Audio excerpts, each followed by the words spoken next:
अस्मद्गुरुभ्यो नमः। लक्ष्मीनाथसमारम्भं नाथयामनमध्यमाम् अस्मदाचार्यपर्यन्तं वन्दे गुरुपरम्परं। वसुदेवसुतं देवं कंसचाणूरमर्दनं देवकी परमानन्दं कृष्णं वन्दे जगद्गुरुम्। आपदामहत्तारं धातारं सर्वसम्पदां लोकाभिरामं श्रीरामं भूयो भूयो नमाम्यहम्। रामाय रामभद्राय रामचन्द्राय वेदसे रघुनाथाय नाथाय सीताय पतये नमः। స్వస్తి. జై శ్రీరామ్. భగవద్బంధువులకు నమస్కారం. ఈరోజు మనం వాల్మీకి రామాయణం బాలకాండలో సంక్షిప్త రామాయణం సర్గను అనుసంధానం చేసుకుందాం. బాలకాండ అది పవిత్రమైన వాల్మీకి మహర్షి ఆశ్రమం. ఒకరోజు మహర్షి ఉదయం చేయవలసిన విధులన్నీ నిర్వర్తించి ఆలోచనామగ్నుడై ఉన్నాడు. అంతలో అక్కడికి దేవర్షి నారదుడు వచ్చాడు. వాల్మీకి నారదుడికి ఎదురేగి స్వాగతించి అర్ఘ్యపాద్యాలు ఇచ్చాడు. ఉత్తమమైన ఆసనమిచ్చి పూజించాడు. నారదుడు సుఖాసనుడయ్యాక గౌరవపురస్పరంగా తగు దూరంలో నమస్కరించి నిల్చున్నాడు. వచ్చిన నారదుడు తపస్సంపన్నుడు, సాధ్యాయ నిరతుడు, వాగ్విదామరుడు. అంటే ఏదైనా విషయం చెప్పాలనుకుంటే అది ఎదుటి వారికి స్పష్టమయ్యేలాను ఉదయానికి అతుకునేలా చెప్పగల వారిలో శ్రేష్ఠుడు. ఆహ్వానించి పూజించిన వాల్మీకి తపస్వి.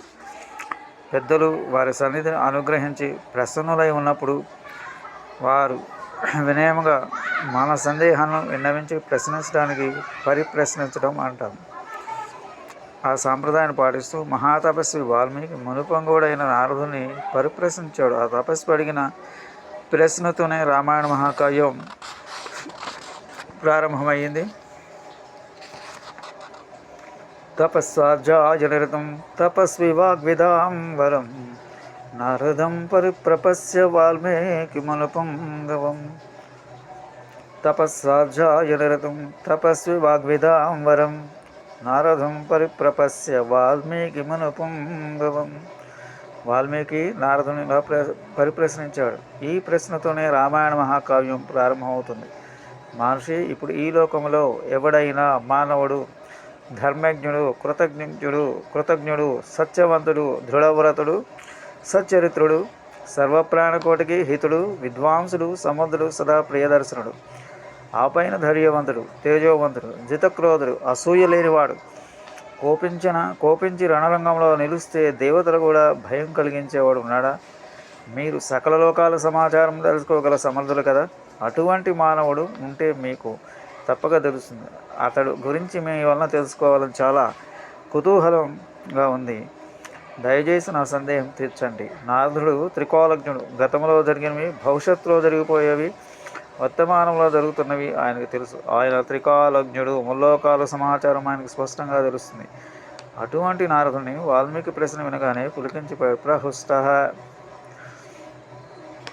ఎటువంటి మహాత్ముని గురించి అడిగావు? ఆ మహాత్ముని గురించి స్మరించి వచించి తరించే అవకాశం కలిగించామని చెప్పాడు. వాత్సల్యంతో, నాయన ఇలా ఎదురుగా దగ్గరికి రా, ఆనందంగా నీ సందేహం తీరుస్తాను. శ్రూయితామితి చ ఆమంత్ర్య. వాల్మీకి మహర్షి, ఎంత మంచి ప్రశ్న అడిగావు. బహువా దుర్లభస్యైవ త్వయా కీర్తిత గుణా.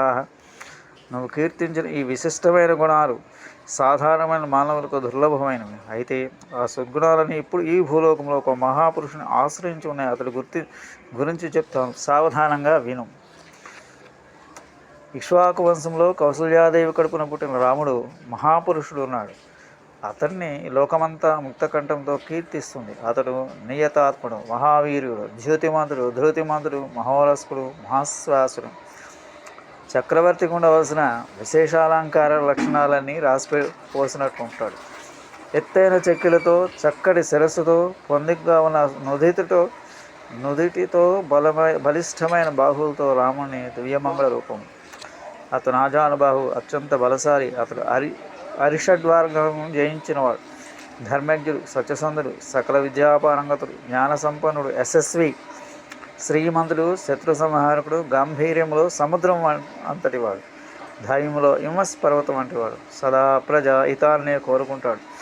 అతడు బ్రహ్మతో సమానమైన స్వజనాన్ని రక్షిస్తాడు, జీవజలాన్ని రక్షిస్తాడు, లోకాన్ని రక్షిస్తాడు, ధర్మాన్ని పరిరక్షిస్తాడు. వేదాంగ తత్వాన్ని గ్రహించినవాడు, ధనుర్వేద విద్యలో నిష్ణాతుడు, విష్ణునా సదృశో వీర్యే సోమవత్ప్రియదర్శన కాలాగ్నిసదృశ క్రోధే క్షమయా పృథ్వీ సమః దళదేన సమస్యాగే ఇచ్చే ధర్మ ఇవాపర. అతడు పరాక్రమంలో విష్ణు, ప్రియదర్శనంలో చంద్రుడు, క్రోధంలో కాలాగ్ని, క్షమలో పృథ్వీ, దానంలో కుబేరుడు, సత్యపాలనలో అపరధర్మదేవత. ఇలా ఎన్నని చెప్పను, సకల సద్గుణాలు సత్యపరాక్రమైన రాముణ్ణి ఆశ్రయించున్నాయి. నారద మహర్షి ఇంకా ఇలా చెప్పాడు, వాల్మీకి ఆ పురుషోత్తమ గురించి తెలుసుకోవాలని కుతూహలంగా ఉందన్నావు కదా, అతడి కథ విను. ఆ రాముడు దశరథ మహారాజు పెద్ద కొడుకు. వార్ధక్యం పైబడుతుండటంతో దశరథ మహారాజు తన కుమారులో జ్యేష్ఠుడు, సద్గుణాల్లో శ్రేష్ఠుడైన రాముడికి యువరాజ పట్టాభిషేకం చేయాలని సంకల్పించాడు. ఆ మహారాజు చిన్న భార్య కైకేయి. ఆమె ఏ 2 వరాలు కోరుకున్నా ఇస్తానని దశరథుడు ఆమెకు పూర్వం ఎప్పుడో వాగ్దానం చేశాడు. రామ పట్టాభిషేకానికి సమకూర్చిన సంభారణ చూసి కైకేయి ఎప్పుడో చేసిన వాగ్దానం రాజు గుర్తు చేశాను. తనకిచ్చిన ఆ 2 వరాలు అప్పుడు తీర్చమని పట్టుపట్టింది. ఆమె కోరిక మొదటి పట్టమహర్షి కౌసల్యాదేవి కుమారుడైన రాముడికి యువరాజుగా పట్టాభిషేకం చేయకూడదు, అభిషేకానికి బదులు వనవాసం చేయమని ఆజ్ఞాపించి రాజ్యం నుంచి వెంటనే పంపించి వేయాలి. 2వ వరం, తన కుమారుడికి భరతుడికి యువరాజుగా పట్టాభిషేకం చేయాలి. సత్యవాక్నియమం గల మహారాజు కైకేయి కోరిన వరాలు కాదనలేకపోయాడు. తండ్రి ఇచ్చిన మాట నిలబెట్టడమే తన కర్తవ్యంగా స్వీకరించి రాముడు వనవాసానికి సిద్ధమయ్యాడు. స్వస్తి. జై శ్రీరామ్.